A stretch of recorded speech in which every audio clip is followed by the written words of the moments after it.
Olá, tudo bem? Vamos a mais uma mensagem dos escritos bíblicos. E o tema deste vídeo, por que Cristo não está mais sentado à direita de Deus? É isto mesmo. Por que Cristo não está mais sentado à direita de Deus? É o tema deste vídeo. Porque eles fazem, na religião, eles fazem a oração: Pai nosso que estás no céu, santificado seja o vosso nome. Para eles que não entenderam a escatologia consumada, a falácia é essa. A narrativa deles é essa, que Cristo, que Jesus de Nazaré, um religioso lá que vive na lei mais ferrenha, fala que Jesus de Nazaré está do lado de Deus, está lá no céu. Fala assim. Por isso que a oração é Pai Nosso que está no céu. Porque eles não entenderam a escatologia consumada. Eles não chegaram nem na graça pregada por Paulo. Eles não chegaram nem na segunda fase do evangelho. Aí quando você vem e fala alguma coisa assim, da escatologia, já começa a jogar pedra, já começa aquele maior burburinho. Esse cara é um herege, esse cara é louco, não sabe o que está falando. Veja que interessante esses dizeres de Paulo. Peço que você me acompanhe na leitura de Colossenses capítulo 3, do versículo 1 ao 4. Colossenses 3, versículo 1. Portanto, se já ressuscitastes com Cristo, buscais as coisas que são lá de cima. Buscai as coisas que são de cima, onde Cristo está assentado à destra de Deus. Veja, a pessoa pega esse versículo, deixa eu colocar na NA esse versículo para você ver como que é. Quer ver? Portanto, se vocês foram ressuscitados juntamente com Cristo, busquem as coisas lá do alto, onde Cristo vive, assentado à direita de Deus. Pega esse versículo aqui e fala o quê? Vamos fazer a oração do Pai Nosso, Pai Nosso que está no céu. Por quê? Porque está escrito, Paulo, pregador da graça, falou. Foi Paulo que falou. Vocês aí que ficam falando da graça, é Paulo que falou. Só que devemos respeitar. Para que época Paulo falou isso? Em que época Paulo falou? Ele falou isso para a eternidade? Ele falou isso para todas as gerações? Não teria falado isso Paulo até a volta de Jesus? Não teria falado isso que Cristo estaria do lado direito de Deus até o juízo final? O juízo eterno? Aí você do outro lado falou, claro que é isso. Então, mas eu vou te mostrar nesse vídeo que o juízo eterno já ocorreu, já aconteceu. A escatologia já foi consumada, a parousia já foi consumada. Então pega-se esse versículo sem entendimento e bilhões de pessoas ficam no engano. Não são milhões, são bilhões. Por quê? Porque desde quando vem anunciando isso? Desde quando vem pregando isso? Há milhares de anos, há inúmeras gerações, porque está escrito. Portanto, se vocês foram ressuscitados juntamente com Cristo, busquem as coisas lá do alto, onde Cristo vive, assentado à direita de Deus. Aí eles falam, vamos fazer a oração do Pai Nosso, vamos pedir em nome de Jesus, porque ele falou, tudo que pedires em meu nome, o Pai lá de cima, lá do alto, atenderá vocês. Então peçam em meu nome. Então a religião, os religiosos, eles não conseguem entender para que época foi isso.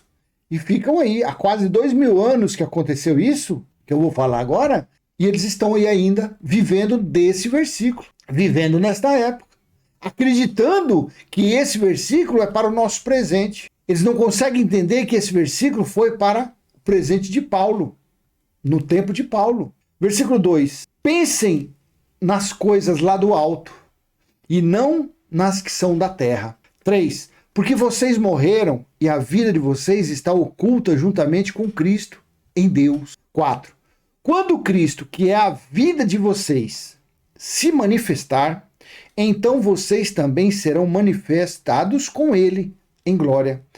Deixa eu colocar aqui na Almeida Corrigida Fiel, que eu quero continuar lendo aqui, porque só por causa de Apocalipse que eu vou falar, então, o texto.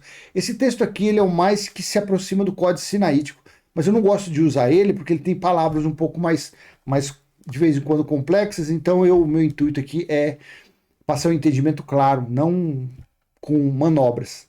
Então, no versículo 4, quando Cristo, que é a nossa vida, se manifestar, então também vós vos manifestareis com ele em glória. Tá vendo? Esse texto até dá um trava-língua aqui. Então, conforme está dentro desse contexto aqui, nós entendemos que o quê? Que Paulo estava falando que Deus estava lá em cima, lá no alto, porque na verdade não é lá no alto, é no reino espiritual. Mas ele falava lá no alto, então tudo que fosse fazer, tinha que fazer com base nisso. Oração ao Pai Nosso, que está nos céus, aguardar a volta de Jesus para a redenção, para o perdão dos pecados, para a salvação. Tudo isso está dentro disso aqui. Então pega-se esses 4 versículos e fica lá 1 hora falando um monte de baboseira e joga esses 4 versículos lá as pessoas. Elas, por não conhecer a escatologia consumada, pegam isso daqui e abraçam essa causa. É verdade, olha. Então nós temos que orar porque Deus está lá no céu, Deus está no alto. Eles não conseguem discernir os times, os tempos, as épocas. E eles acreditam nisso. Acreditam porque Cristo está à destra de Deus. Mas que, na verdade, Cristo, o Espírito, é o Espírito de Deus. O Espírito da graça é o Espírito de Deus, porque é somente Deus que faz todas as coisas. Só há um Senhor. Não há 2, não há 3. Não há Pai, Filho e Espírito Santo. Não, só o Criador. Isaías 45, do versículo 5 em diante. Só há um Senhor que faz todas as coisas. Então veja, aqui entende-se que Jesus estava no alto, à destra de Deus. Portanto, se já ressuscitastes com Cristo, buscai as coisas lá de cima, onde Cristo está sentado à destra. Correto? Correto? Tá, então você conhece isso, você fala, não, eu acredito no que está escrito, então, e é claro que eu acredito. Só que graças a Deus ele tem dado o entendimento para a gente compreender a época. Ele deu essas condições para que nós venhamos discernir os times, os tempos. Veja, Mateus 16, versículo 27 e 28. Assim disse Yeshua, Jesus de Nazaré, o Filho do Homem, e Yahshua, porque o Filho do Homem virá na glória de seu Pai, com os seus anjos, e então dará a cada um segundo as suas obras. 28. Em verdade vos digo que alguns há dos que aqui estão que não provarão a morte até que vejam o Filho do Homem no seu reino. Então Paulo falou aqui, portanto, se já ressuscitastes com Cristo, buscai as coisas lá de cima, que são de cima, onde Cristo está sentado à destra. Correto? Certo? Só que Jesus falou que naquela geração ele viria naquela geração. Deixa eu ver se eu separei aqui. Aí eu nem separei, mas eu já vou colocar aqui direto. Então, Jesus de Nazaré falou que viria naquela geração, veja. Mateus capítulo 24, versículo 34.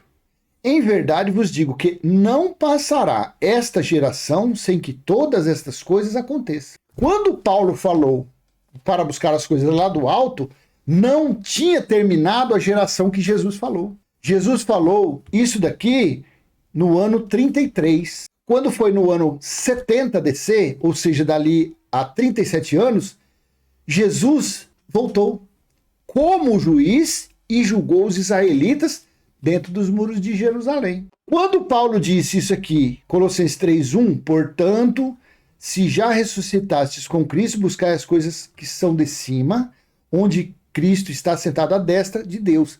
Aqui estava à destra de Deus porque não havia findado a geração que Jesus falou que viria. Ele diz que viria na geração dos 70 anos. Paulo escreveu Colossenses, vamos colocar aqui entre o ano 50 e o ano 65. Jesus voltou como juiz no ano 70 DC, quando findou aquela geração. Então ele voltando aqui, ele falou, em verdade vos digo que não passará esta geração sem que todas essas coisas aconteçam. Se você ler o contexto, você vai ver que foram as coisas que antecederam, que aconteceram antes da vinda dele, que era para pregar o evangelho a toda criatura, daquela época aos judeus, que o templo seria derrubado, que não sobraria pedra, não ficaria pedra sobre pedra, aconteceu lá. Então, este foi a geração, esse foi o cenário que estava contido, o que Paulo falou em Colossenses 3:1. Naquele tempo, Deus estava no terceiro céu. Mas não, naquela geração, quando Jesus falou que viria e ele veio, findou, se cumpriu. Aí foi estabelecido a nova Jerusalém espiritual. e Deus está em nós. Vou mostrar para você. Deus não está mais. Depois do ano 70, Deus não está mais lá no alto. Não. Então você veja bem aqui. Mateus 16, 27. Então Jesus falou que muitos dos que ali estavam vendo ele, ouvindo ele, não iriam morrer, não provariam a morte até ver ele voltando. Então, se ele não voltou no ano 70, quando ele falou que não passaria daquela geração, então existem homens por aí, porque a religião fala que Jesus ainda vai voltar, então existem homens por aí com quase 2.000 anos de idade. Consegue entender que não bate? A conta da religião não bate? Ele disse também em Mateus 10, 23, quando, pois, vos perseguirem nesta cidade, fugi para outra, porque em verdade vos digo que não acabarei de percorrer as cidades de Israel sem que venha o Filho do Homem. Se Jesus não voltou, tem homens lá em Israel pregando com quase 2.000 anos. Deixa eu ver aqui. Olha o que ele falou para o sumo sacerdote no Sinédrio. Mateus 26, 64. Disse-lhe Jesus, tu o disseste, digo-vos, porém, que vereis em breve, o Filho do Homem assentado à direita do poder e vindo sobre as nuvens do céu. Se Jesus não voltou no ano 70, porque isso aqui ele falou no ano 33, no Sinédrio, ele falou que em breve, ele falou que eles ali iriam ver, não sei se Caifás viu, mas algum ali, ancião, iria ver a volta dele. Que vereis em breve o Filho do Homem assentado. Então, se Jesus não voltou, existe ali, o pessoal que era do sumo sacerdote ali, do sacerdócio ali, estão aí com quase 2.000 anos de idade. Você está conseguindo entender como que é a ligação de uma coisa com a outra? Aí ele falou mais o que aqui? Apocalipse capítulo 7, ele falou assim, eis que vem com as nuvens, e todo olho o verá, até mesmo os que o transpassaram, e todas as tribos da terra se lamentarão sobre ele. Sim, amém. Por que as tribos da terra? Porque Jesus de Nazaré veio trazer libertação para os perdidos da casa de Israel, para os que pertenciam às 12 tribos de Israel. Ele veio. Por isso que aqui esse versículo falou que os judeus iriam ver a volta dele. Inclusive aqueles que o perfuraram. Veja isso aqui na King James Fiel, como fica esse versículo aqui. Olha que coisa linda. Eis que ele vem com as nuvens e todo olho há de vê-lo. E também aqueles que o perfuraram. E todas as famílias da terra se lamentarão por causa dele. Assim seja. Amém. Então até os soldados que furaram ele, furaram pé, mão, iria ver a volta dele. Está escrito, então, os soldados ali que furaram ele não iria passar pela morte. Porque soldados ali, 20, 22, 25 anos, dali a 37 anos, eles iam estar quantos anos?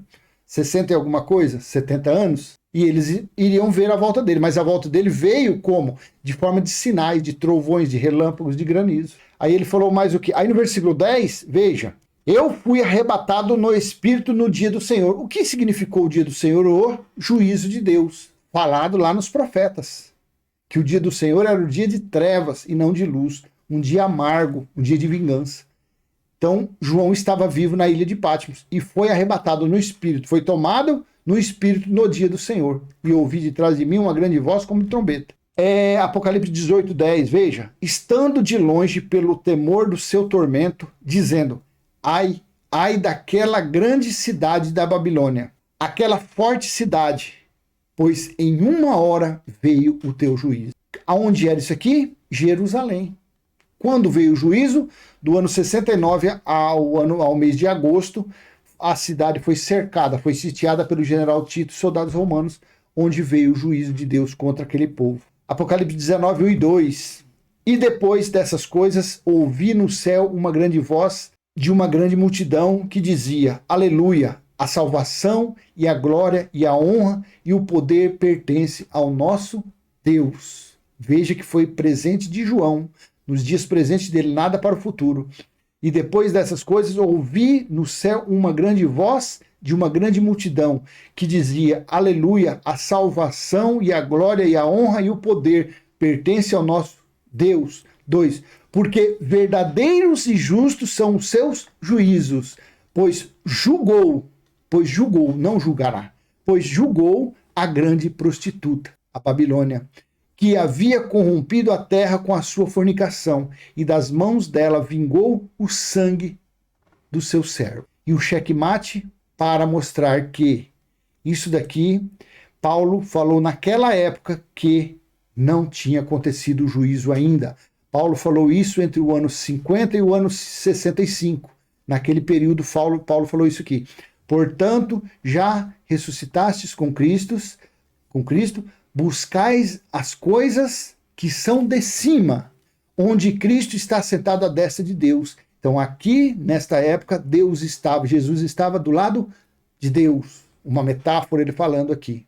Pensai nas coisas que são de cima e não nas que são da terra, porque já estáis mortos e a vossa vida está escondida com Cristo em Deus. Quando Cristo, que é a nossa vida, se manifestar, então também vos manifestareis com ele em glória. Então, Cristo se manifestou quando? No ano 70 DC. Quando eu li essas passagens para você, que ele falou, muitos aqui não passaram pela morte até que veio e ouviu o Filho do Homem voltando no seu reino. Aí ele falou para outros, vocês não terminarão de percorrer a cidade de Israel pregando o evangelho da circuncisão e verão a volta de Jesus. Ele falou para o sumo sacerdote, vós vereis em breve vocês vão ver eu vindo por sobre as nuvens na glória do Pai. E ele também disse que aqueles que perfuraram as suas mãos, os pés, também iriam ver a volta dele. Assim aconteceu. Então, essa situação teve uma época. Essa situação aqui foi da segunda fase do Evangelho, o Evangelho da circuncisão, o Evangelho da graça de Deus. Não fazia parte ainda, isso aqui, da escatologia consumada. E quando se consumou o juízo, a justiça eterna, aconteceu essa maravilha aqui. Apocalipse, capítulo 21, versículo 2, 3 e 6. Eu, João, ele falou que vi a santa cidade, a nova Jerusalém, que de Deus descia no céu, preparada como uma esposa adornada para o seu marido. Vi a santa cidade, a nova. Por que a nova? Porque aqui, Apocalipse 19, 2, ele falou, porque verdadeiros e justos são os seus juízos, pois julgou a grande prostituta, que havia corrompido a terra com a sua fornicação, e das mãos dela vingou o sangue dos seus servos. Aí aconteceu isso daqui. Você está entendendo? E ouvi uma grande voz do céu que dizia, eis o tabernáculo de Deus está com os homens, pois com eles habitará, e eles serão o seu povo, e o mesmo Deus estará com eles, e será o seu Deus. E aqui, para fechar com chave de ouro, no versículo 6, e disse-me mais, está cumprido, está realizado, está feito. Eu sou o alfa e o ômega, o princípio e o fim. A quem quer que tiver sede, de graça lhe darei da fonte da água da vida. Você conseguiu entender? Desculpa de eu estar sendo prolixo, mas eu quero que você entenda. Você conseguiu ter esse entendimento que essa situação aqui, nos dias de Paulo, não tinha acontecido a parousia ainda, não tinha acontecido ter sido estabelecido a justiça eterna. Então, por isso que Paulo aqui falava que ele estava no alto, para buscar as coisas do alto. Por isso que Jesus de Nazaré ensinou aos judeus, aos discípulos, vocês, quando orarem, orem assim, Pai nosso que estás nos céus. A nossa oração hoje é diferente. A nossa oração é Pai nosso que está em nós. Santificado já foi o nosso espírito. Está em nosso espírito o teu reino, o teu tabernáculo. E já foi feita a tua vontade, assim na terra como no céu. Tudo isso aconteceu. Então, quando você aprende, quando você tem entendimento da escatologia consumada, você entende toda a Bíblia, você entende todo o escrito, de Gênesis a Apocalipse, não tem segredo algum. Porque por maior que seja a dúvida, por maior que seja a pegadinha, olha, mas e quanto a isso? Olha, enquanto comeu pão e bebeu suco, para ter comunhão com ele. Não precisa, porque o tabernáculo dele está em nosso espírito. Não, mas é que você tem que batizar para você purificar. Não, já foi purificado pelo sangue na cruz e principalmente porque ele está em nosso espírito. Ele não estaria em um espírito que está revestido de um véu que não tivesse sido purificado. Então não tem segredo, não tem mais segredo nenhum. Por quê? Não, mas deve buscar Deus no templo. Para que eu vou buscar Deus em templo se o templo dele está no meu espírito, que é o seu tabernáculo, e ele está aqui? Não, mas tem que buscar Deus no monte. Você entendeu como fica bem fácil? Quando você aprende sobre a escatologia consumada, você entende os 66 livros da Bíblia como um livro de história. Então eu sou um contador de histórias bíblicas, assim que eu me considero. Eu não sou pregador, eu não sou ministro de evangelho, eu não sou nada. Eu conto uma história de fatos já ocorridos nos escritos bíblicos. Assim seja, então eu deixo com você essa mensagem, espero ter sido útil de alguma forma, e se foi, dê um joinha, compartilhe esse vídeo, e se você não é inscrito, se inscreva no canal, e vamos em frente contando histórias bíblicas, cheias de espiritualidade, cheias de irracionalidade, e cheias de poder de Deus na nossa mente, porque o poder de Deus está no Evangelho, o Evangelho da graça.